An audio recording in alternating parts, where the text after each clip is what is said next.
So I wanted, before we get started, to let everyone know that I have a new podcast out, and it's called Meditations. If you like the Meditations segment of this current podcast, you'll like the Meditations podcast. It's nothing but 20 minutes of meditative sounds. And now, on with the podcast. Americans love scenery. We want to see it all, from one coast to the next, Mount Rushmore down to the Everglades. So hop into a Chevy Malibu and take the scenic route.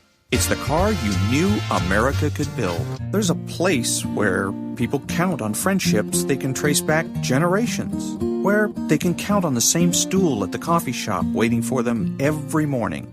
This place is called Glen Ellen, and you can find it in every bottle of Glen Ellen wine. This is craft brewed Herman Joseph's, the smoothest, easiest drinking specialty beer in the entire solar system. And I believe you'll find drinkable in the dictionary right after don't order a beer you can't drink. Zoingo! Boingo! The freestyle pogo with more boing, more bounce. Bounce further, bounce higher with Zoingo Boingo. To see what makes Arrowhead Mountain Spring water different from those other waters, you have to go back to the source. And with Arrowhead, that means going back a little farther and longer than most. Between security challenged and security strengthened, there's one important word: how. And it is the how that makes all the difference to our nation and our world. Lockheed Martin. We never forget who we're working for. What makes Kraft singles so good? 2 out of every 3 kids don't get the recommended amount of calcium. But with Kraft singles, they get a good source of calcium and the taste they love. Kraft singles. Magic every single time. Throw boring overboard with a new real meal from Long John Silver's. A meal worthy of a plate, just $4.99. Only at Long John Silver's. We may not all be geniuses, but we can all do something smart. Introducing the Hyundai 199 Sonata Lease. It's a smart deal on a really smart car.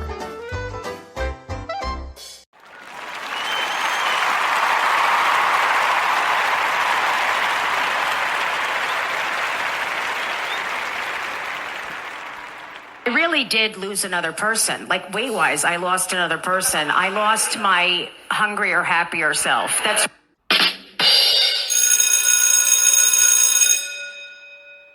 Good morning. It's Tuesday, Trump Tuesday, July the 15th, and this is The True Conservative. Welcome to all the butchers, bakers, and candlestick makers out there. I'm Ron, your host, and the only true conservative in the United States today. So today, after the Serenity Prayer and the patriotic song of the day, we will have the headlines, patriotic shorts, Bishop Barron, Ayn Rand, motivation, and Donald Trump.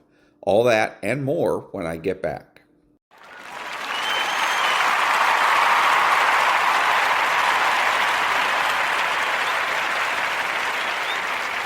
God, grant me the serenity to accept the things I should not change, the courage to change the things I should, and the wisdom to know the difference. Amen.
Thank you. And now the headlines for Tuesday, July the 15th.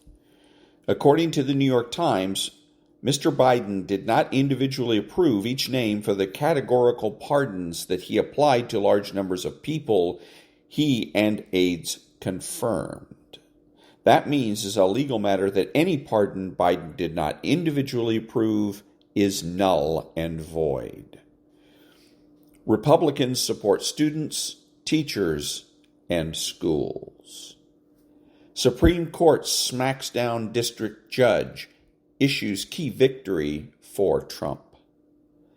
The widespread flooding across the greater New York City area has now spread into the subway system.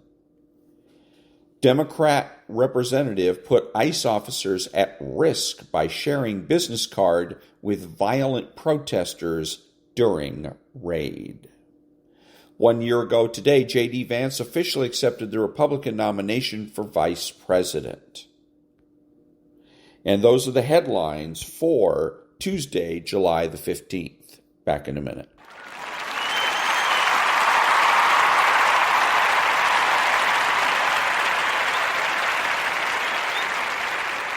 Thank you. Now, the political corner.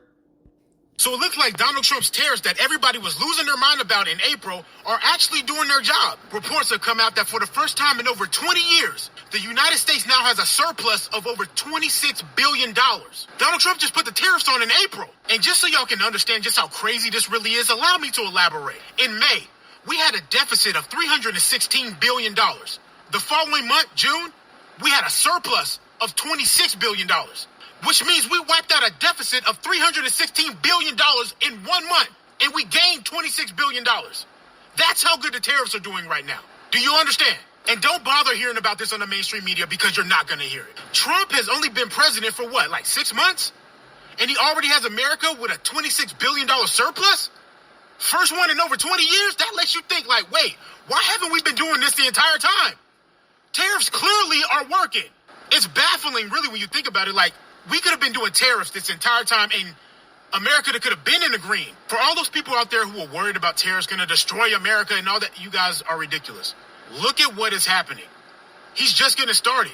Imagine 2 to 3 years from this, and we just keep collecting tariffs year on end.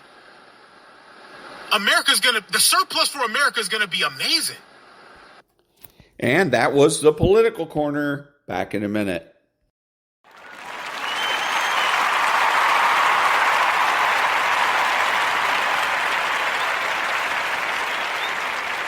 Thank you. Now the patriotic short with Hickok 45. Hickok 45 here. Can we trust a semi-automatic shotgun completely? Well, let's try a pump first. You want to? Whoa, look at that.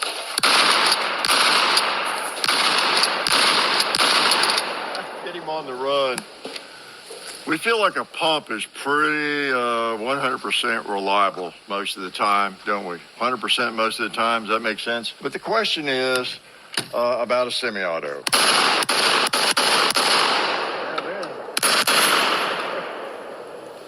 The thing just works. It just works. And for me, I have actually switched over in terms of my primary defensive shotgun. And the shotgun does play a role for me. Some people have gone to carbines and that kind of thing, but not I. I'm a 12-gauge man. Hickok. And that was the patriotic short. Back in a minute.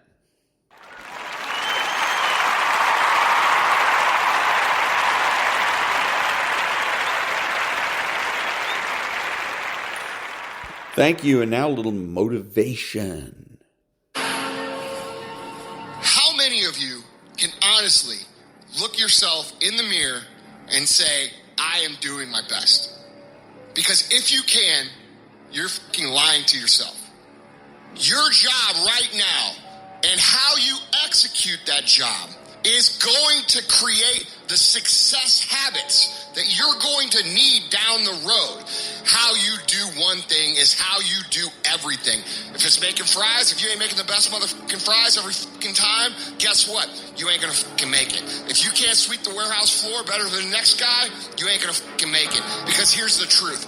Losers always talk about how they hate to lose, but they don't do anything about it. But you know what winners do? Winners will do whatever the fuck it takes. Winners will show up and stay late every fucking day until they're winning. Winners will talk to anybody they can that can help them and take the lessons to heart and put them in play. Losers talk about hating to lose. Losers say they hate to lose. Losers talk about how they want to win. Winners do what the fuck it takes. And that means beating the next guy. If you aren't going to work at your job every day and looking at all the other motherfuckers and thinking, dude, I'm going to beat the shit out of all of you, you don't have what it takes. Winners want to be the best. Winners have pride in being dominant amongst their teammates. All men are created equal. Some just work harder. You want to know what it takes to succeed as bad as you want to breathe. It's what goes on when the cameras go off. Hard work, determination, and grit. You will not outwork me. I will get up earlier than you. I will go to sleep later than you. I will put in more hours than you. I will read more than you. I will grow. I will do whatever it takes. You gotta eat it. You gotta drink it. You gotta sleep it. Like it has to consume who you are. And if you're gonna be the best, the cream of the crop, if you're gonna be the apex, you gotta be it, not talk about it. That people know when they think about this area, that's something you do. That you eat and sleep that. And that you do that. You do that. People know it. You gotta be it. It has to consume you. It has to take over you. That when I see you without even knowing you, I ought to be able to look at you, and from your ethos, I ought to see you are the best of the best. I ought to know what you're doing without you saying one word. It ought to illuminate from you. You've got to work on it. When other folk are having a good time, you've got to have the strength of character to concentrate, to read, to digest information. The stronger your mindset is, the greater your skill set is going to be. Michael and Kobe weren't the greatest athletes, but their mindset is what separates those individuals. Separate yourself. You playing against other teams, and you doing exactly what they're doing. Separate yourself. Stop doing what they're doing. If you stop doing what they're doing, you're going to be a champion. Stop following. No more following. No more doing what everybody else is doing. Set the doggone standards. It's time for y'all to set the standard. We can't be complacent, and we can't take our foot off the enemy's throat. We are going to be relentless. We are not going to give him the chance to regroup. He will not get the chance to recover. We are not going to stop until there is nothing left to pursue. You've got to do more. You've got to become valuable. You've got to understand that what you get paid to do is the minimum. And everything on top of that is your investment in your future. Get out of bed, come here in the morning. Going for it, or else sleeping. Put yourself in the opportunity to get that break. The more you throw against the wall, something will eventually stick. If it doesn't stick, dreaming about it. The first step into making a dream a reality is waking the fuck up. And that was a little bit of motivation. Back in a minute.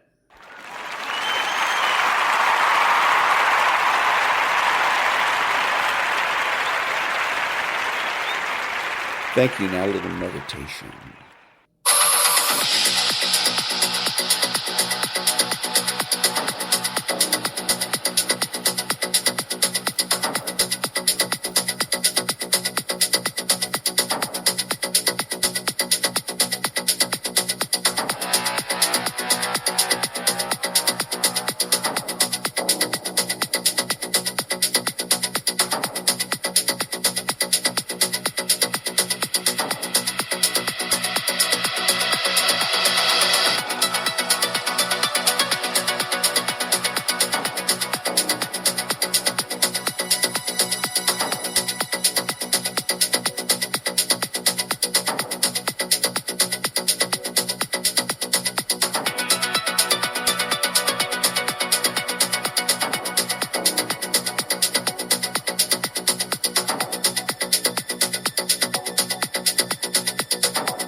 can't get no sleep.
And that was a little bit of meditation. Back in a minute.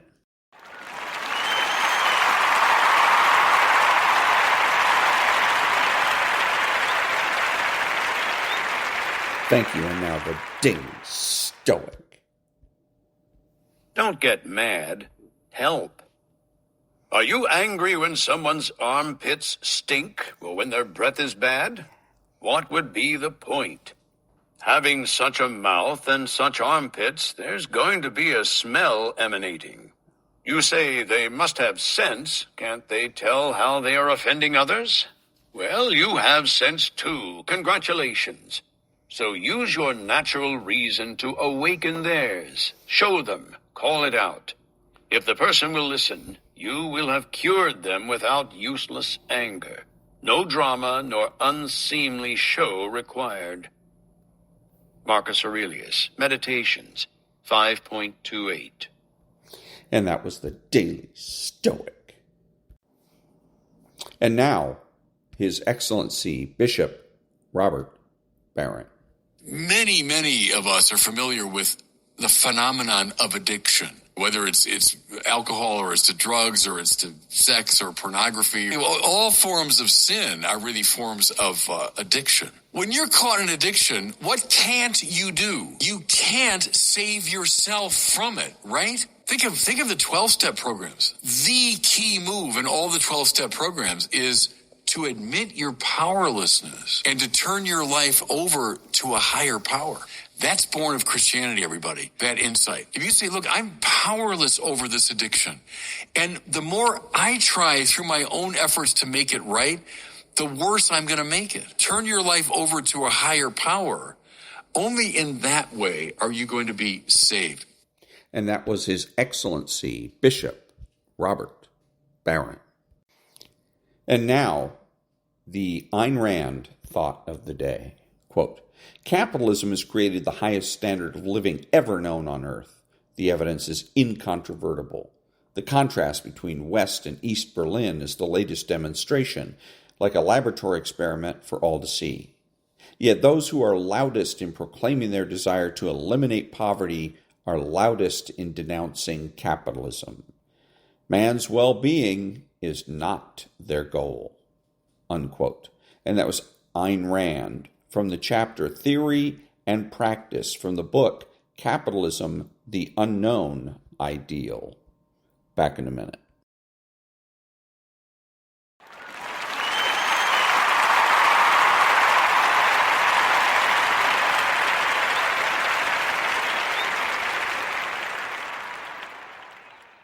Thank you now, psychopathy.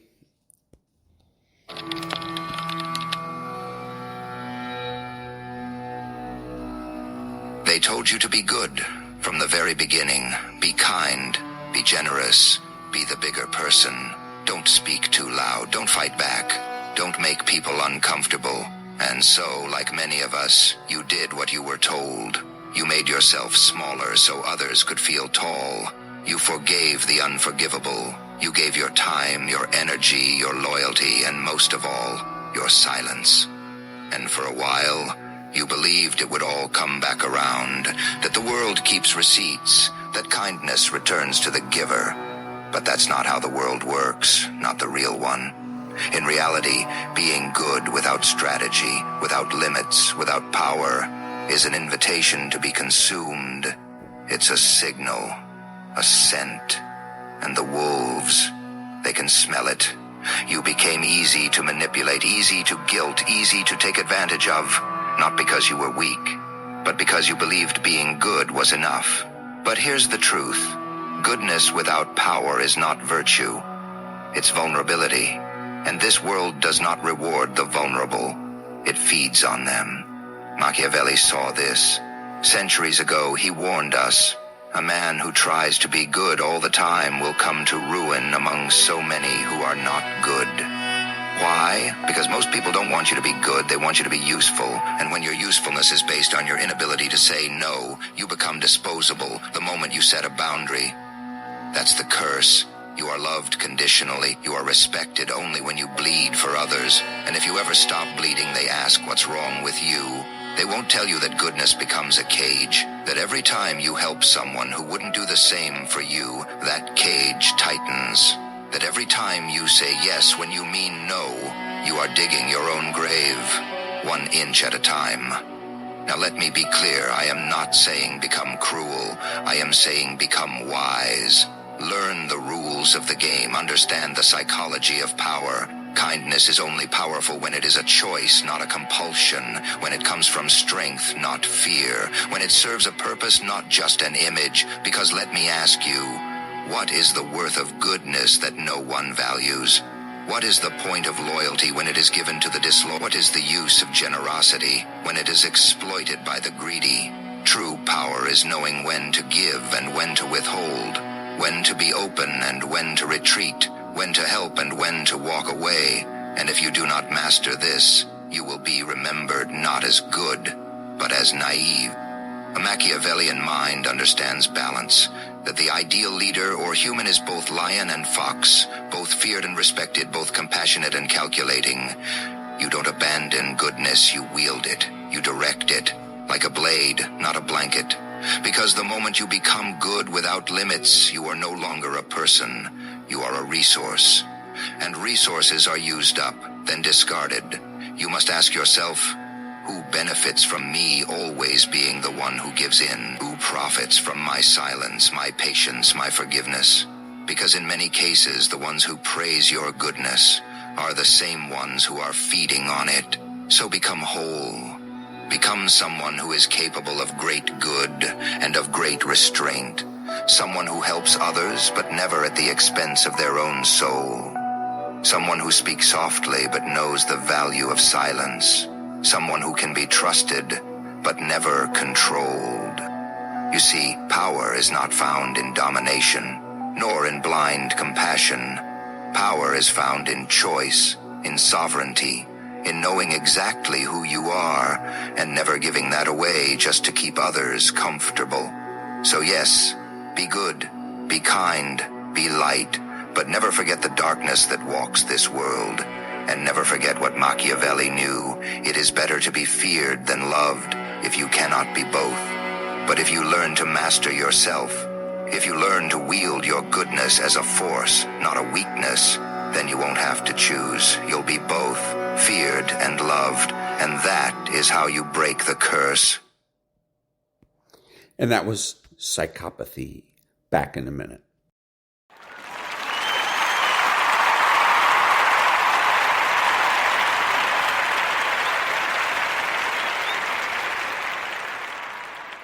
Thank you. And now, Maria and then Stu. Welcome back. 30 minutes before the opening bell sounds for a Tuesday, I want to thank this esteemed panel. David Towell, David Avella, and Cheryl Cassoni. Markets are mixed right now, going into the open. Thanks, everybody. Have a great day, and we'll see you again tomorrow. Varney and Company picks it up. Stu, take it away. All right, good morning, Maria, and good morning, everyone. Question of the day. Have tariffs affected the price consumers pay? Okay, we got the Consumer Price Index for June earlier this morning. Look what it shows. Prices up in June as expected, 0.3%. In the past year, prices are up as expected, 2.7%. So to answer the question, tariffs had little apparent impact on consumer prices last month. But I got to tell you now, there'll be an argument about that. Wait. There is more financial information coming at us. Some big banks have reported their earnings. They've kicked off the earnings season. And so far, the results are mixed, frankly. Bank of America, Citigroup, Goldman Sachs, they all had one thing in common. They all made good money from their Wall Street trading activity. More on the banks a bit later. Stocks mostly higher this morning, except for the Dow, which is off about 50. The S&P is up at 23 at this point, but look at the NASDAQ, a gain of 158 points. I can explain that. The big NASDAQ gain fueled by a huge jump for NVIDIA. President Trump will okay the sale of NVIDIA's advanced AI chips to China. The stock at a new high, 172 right now. That is up almost 5%. Huge gain. Bitcoin backing away from Monday's record. The quote now is 117.1. Interest rates after the CPI report, well, the 10 years moving down a bit, 441, little change there. As for the 2-year, you're well below 4%, moving up a fraction at 391.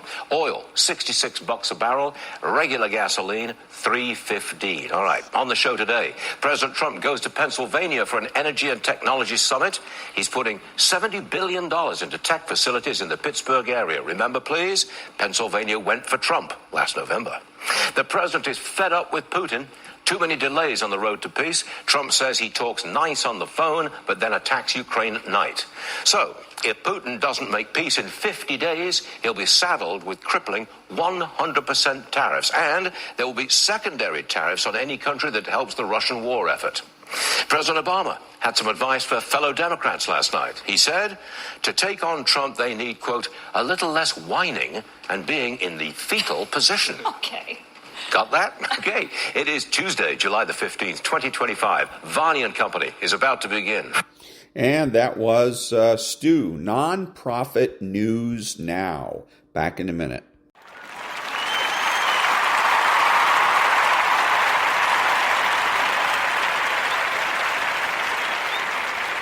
Thank you. And now from a book that's called Good Inside.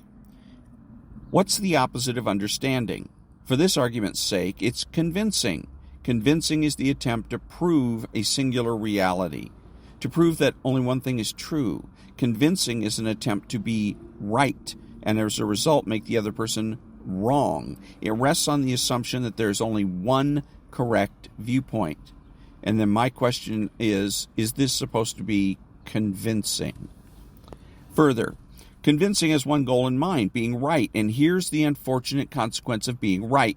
The other person feels unseen and unheard, at which point most people become infuriated and combative, because it feels as if the other person does not accept your realness or worth. Feeling unseen and unheard makes connection impossible. Understanding two things are true and convincing one thing is true are diametrically opposed ways of approaching other people, so a powerful first step in any interaction is to notice which mode you're in. When you're in one thing is true mode, you're judgmental of and reactive to someone else's experience because it feels like an assault on your own truth. As a result, you will seek to prove your own point of view, which in turn makes the other person defensive because they need to uphold the realness of their experience. In one thing is true mode, exchanges escalate quickly. Each person thinks they're arguing about the content of the conversation when in fact they're trying to defend that they are a real, worthy person with a real, truthful experience. And again, is this convincing? Back in a minute.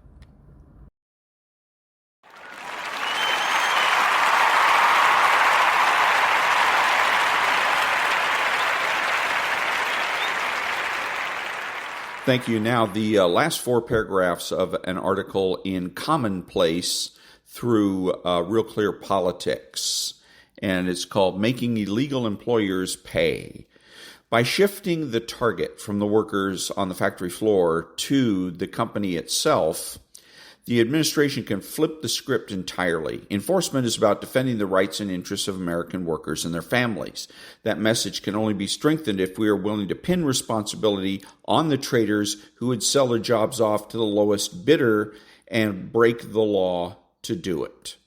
If we are serious about building an economy centered on the interests of our workers, we will have to deal accordingly, not just with illegal competition, but with the employers who leverage that competition against Americans. Without the demand created by these employers, illegal immigration would be virtually non-existent.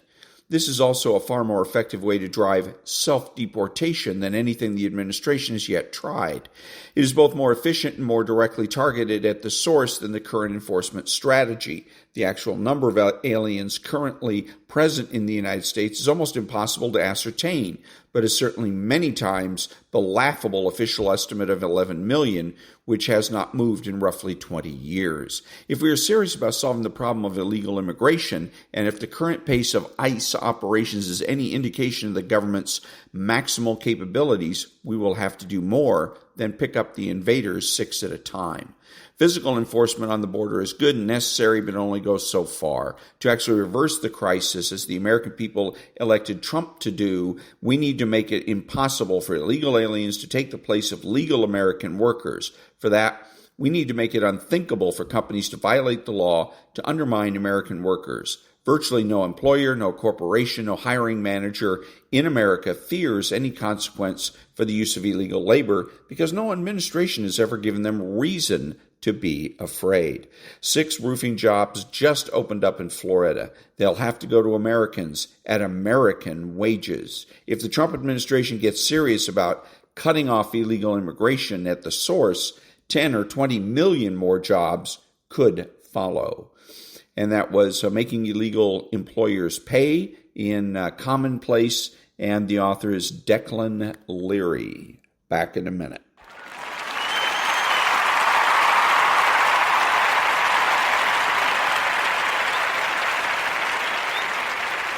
Thank you. Now the preamble to the Declaration of Independence.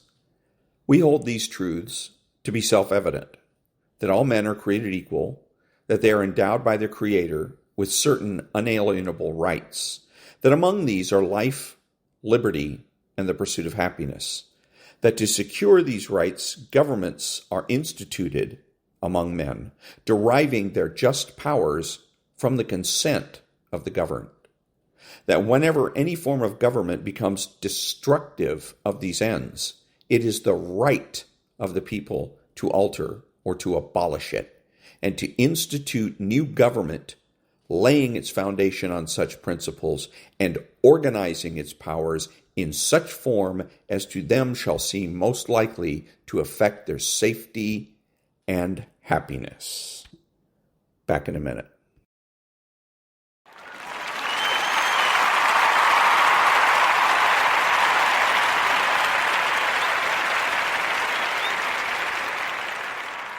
Thank you. And now, what does the phrase, if you're explaining you're losing, mean in debates? This was said by Ronald Reagan, speaking of political campaigns. From the perspective of your audience, if you have to explain yourself, you come off looking desperate to convince. As a consequence, you lose the high ground. From a more philosophical perspective, when you have a clear conscience and strong conviction towards the positions you take, your values, truth, and direction, you don't need the opinions or consent of others. As a consequence, you don't need to explain yourself. However, if you yourself are not convinced of the validity and truth of your position, or you can't fully justify your choices, then you continue to expel words in an attempt to create the illusion of certainty. Back in a minute.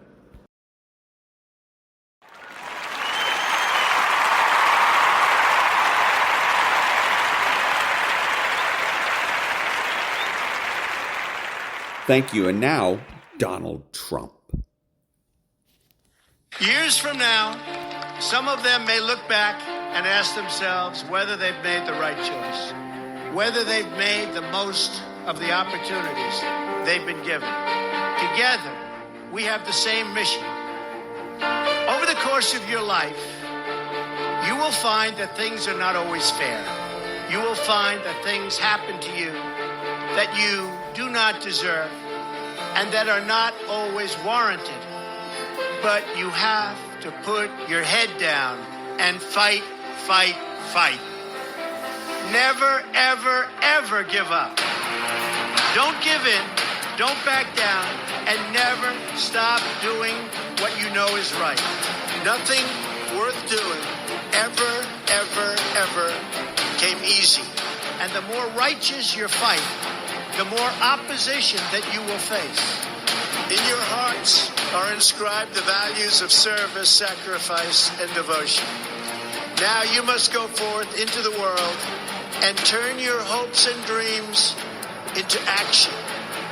America has always been the land of dreams because America is a nation of true believers. When the Pilgrims landed at Plymouth, they prayed. When the founders wrote the Declaration of Independence, they invoked our Creator 4 times.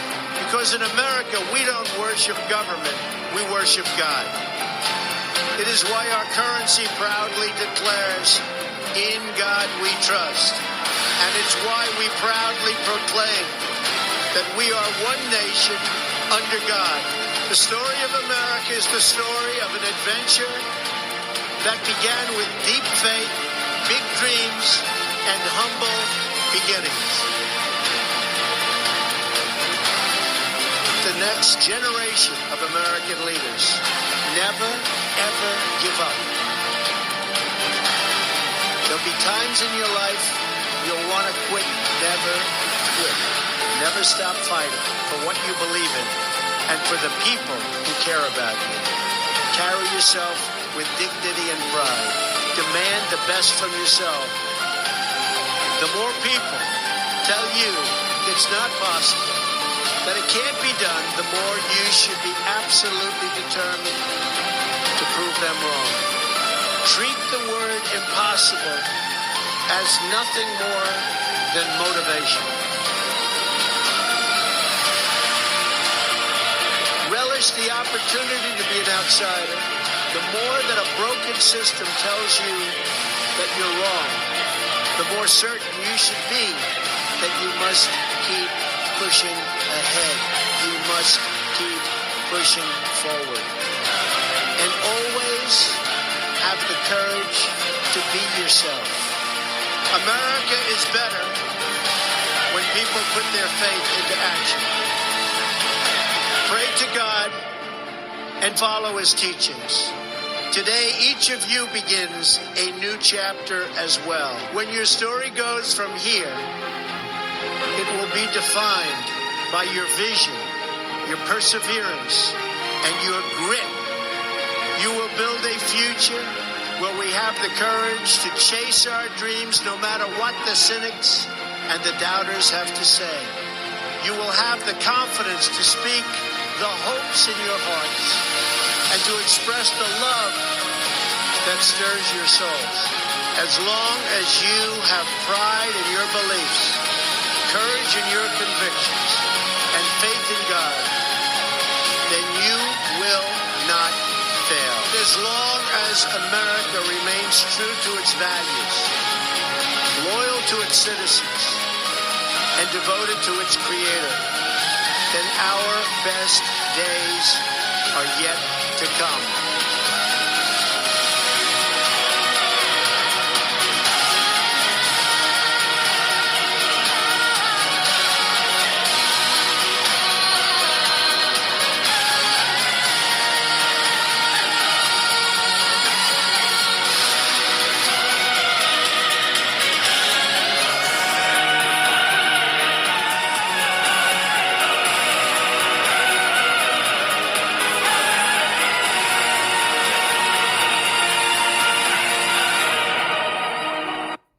And that was Donald Trump. Back in a minute.